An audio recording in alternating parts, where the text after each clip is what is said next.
Debuffers, and welcome to the Guild War Strategy Guide. This video is an often requested and long overdue guide covering some of the ins and outs of Guild War. Necessary disclaimer, this guide isn't a one-size-fits-all. If you're in one of the top 10 guilds in the game, I don't think you'll gain a lot of insight from this guide that you either don't already know or that is relevant for your level of gameplay. For the 99th percentile, which most players fall in this guide, should help you better understanding the guild war mode of the game, and in the end, become a better guild member when it comes to these weekly events. I'll start today's discussion with one simple fact: communication makes things better. An organized guild that communicates through a guild Discord is going to be successful over a group of players doing whatever all willy-nilly. I'm serious, this is a cornerstone of what makes or breaks the success of a guild in this mode. Communication will take you a long ways. Just getting decent communication going will improve everyone all around. If nothing else, leadership, I'm now talking to you directly. Get better at sending out communication and expectations regarding what heroes should be in the castle due to expected buffs, and what players should be placing teams in key forts. You don't need to divvy up all 30 spots. However, we'll get into more details on fort assignments in a few minutes, so don't sweat it yet. Just focus on being a little more clear with your directives. I do also want to stress the importance of having a full guild of 30 players or near it. It can be quite difficult, even for experienced long-term players, to stretch 4 attacks, or for a guild to survive point distribution on castle phase with lots of open slots. Getting 30 active players will help tremendously in Guild War events. Taking things a layer deeper, guilds should put experienced PvP players who have the time to dedicate to it in the role of Warlord. I've seen some guilds handing out the role like candy. This isn't beneficial to your players. Keep it with the individuals who are best suited for the job and follow their directives. Even as a guild leader, I'll defer to my warlords if they're advising me on a hit. If you think you're the right kind of person to be a warlord, then you should ask your leadership for a shot at it. Circling back to communication on this one. Communicate. It helps a lot. Now there are 2 basic elements to Guild Wars: setting teams for defense and attacking. When considering setting teams, the first factor is to decide if you're going to go full castle defense or fort defense. Alternatively, you can aim for something in between the two in stacking a priority fort. I'll give you a spoiler right now. With the current system setup, it is better to go super hard on castle majority of the time. There is some small sliver of it being better to go hard on forts, but this is going to be when you have a blatant advantage against the enemy guild in basically every area. Even then, you don't want to be complacent. If this changes in the future, I will re-release this guide with that addendum to correct this advice. When I say stack your castle, I mean full on, best of the best heroes you have. Your best arena team possible. But young, shouldn't we be factoring potential buffs? Well, I'm glad that you asked. And the answer is no, not really. But if you have enough heroes built to consider that, then yes, by all means, consider buffs. So let me elaborate on that. If the Guild War has Fire, Gunner, Barbarian, and Dark forts available, then you're going to want heroes like Scud, Sorrow, Shelly, and Monkey Mortar in your castle. Why? Because even if you fail to capture and hold those forts, you'll still probably going to get at least some of those forts and buffs, and those heroes would be the best to get them. All of this said, it can be important to hold a key fort, such as Barbarian, Fire, or Dark on some weeks. So having 25 players stack castle with their very best heroes, while having 5 players stack the most vital fort is typically the best way to go. This is what my guild does as well. If you're focusing on fort defense, then you'll want to just throw all that advice I just gave you out the window and focus heavily on taking advantage of the fort buff and buffing the fort buffed heroes you're putting in there. If you're defending Fire Fort, and your warlords have directed you to put your best team in, then you're probably going to want to keep your Scud in, while buffing his DPS with Monkey King and Kasai and similar heroes. Also worth noting, for fort stacking, is that warlords should be handpicking the best players for at least the top 3 priority forts if you go this route, so it is more work for that role on the front end. I'll also give a small concession that it'll likely help, regardless of the strategy, to put Cersei in your castle defense. Fluke wins happen, and it doesn't hurt most of the time to sacrifice one of your 10 slots for RNG purposes. Now before we move into discussing attacking in Guild War, I really want to put some emphasis on the castle stacking defensive strategy. It's boring. Seriously.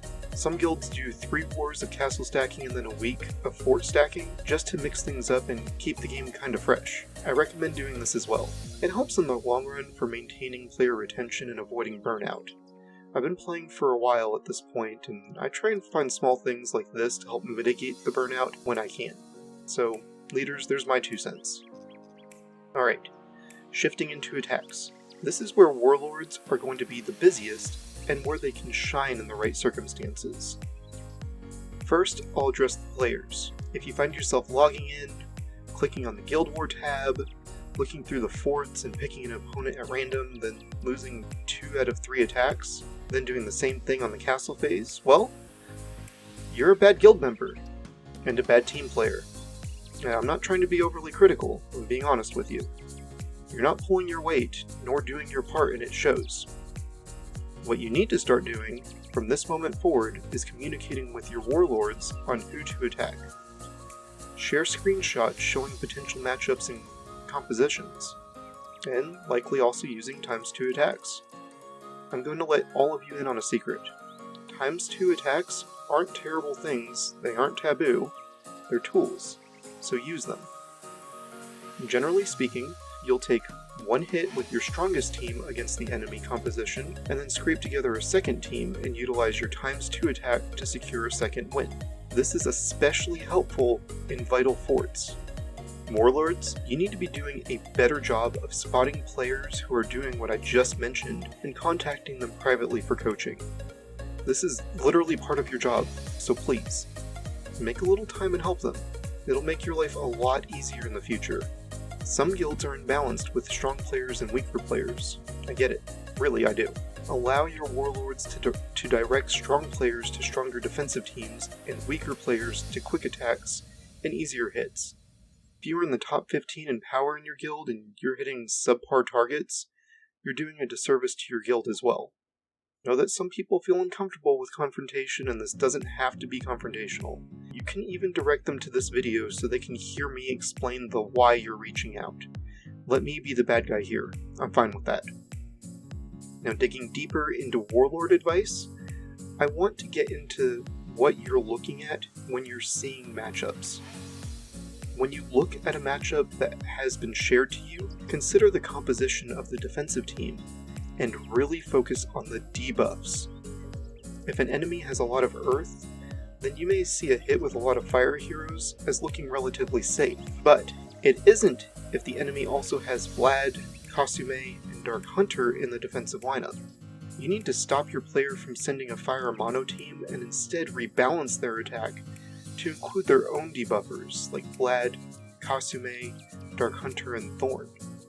Then supplement those debuff heroes with fire DPS like Scud, Alda, and Kasai. That hit is way more likely to be successful, and you're probably going to secure a win. Then you can guide them through an easier target for a ×2 attack, or, for a more seasoned player, you can begin guiding them through 2 more attacks, usually against easier targets.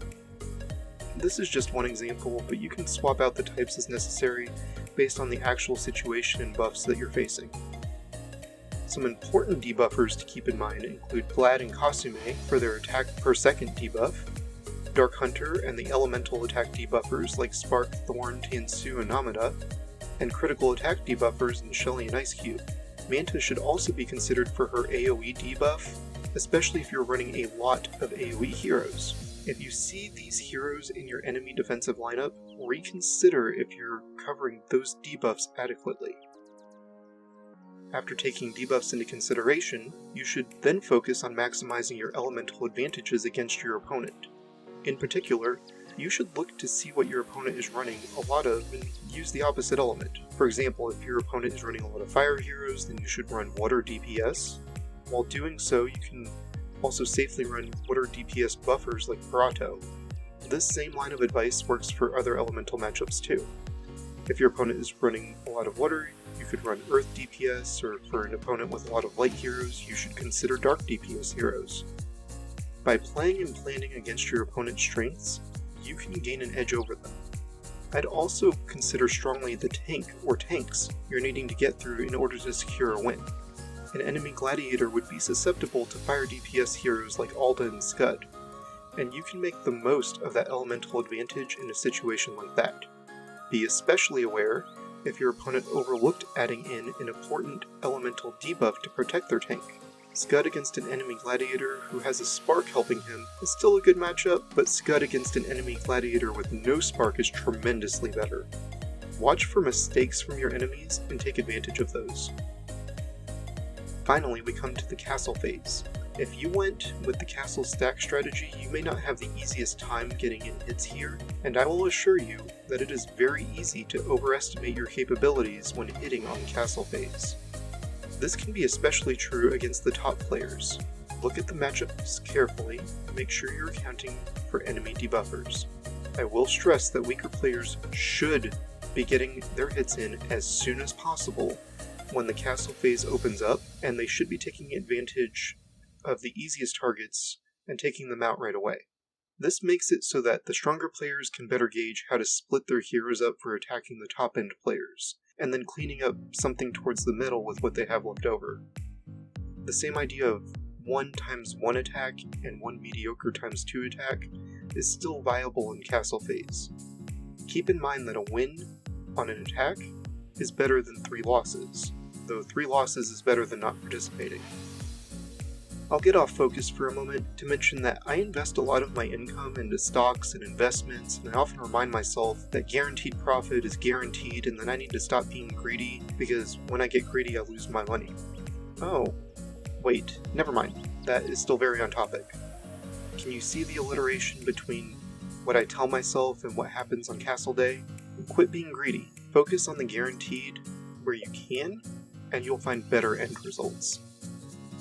As I wrap up today's video, I'd like to give thanks to Medivh for making the thumbnails for the videos on this channel for so long. He is stepping back from doing these thumbnails, and we're sad to see him go. With his departure, we will be needing a new graphic artist to join the team and help out in making thumbnails. If this is something you'd be interested in helping out with, please reach out to me. I'd like to thank several Discord users who helped contribute to the content covered today, namely RSDI, Longest Yaboy, and Mr. Moogle. I'd also like to thank users such as yourself who watch my videos and encourage me to continue making content. Your contributions are more appreciated than you know. If you'd like to support this channel in other ways, there are several things you can do. Comments, likes, and subscribing are great ways to show your support. You can also show your support financially by contributing to my Patreon. The link to becoming a patron of this YouTube channel is in the description below this video as well. That's all the time we have for today. I appreciate you watching this video through to the very end. Thanks for watching.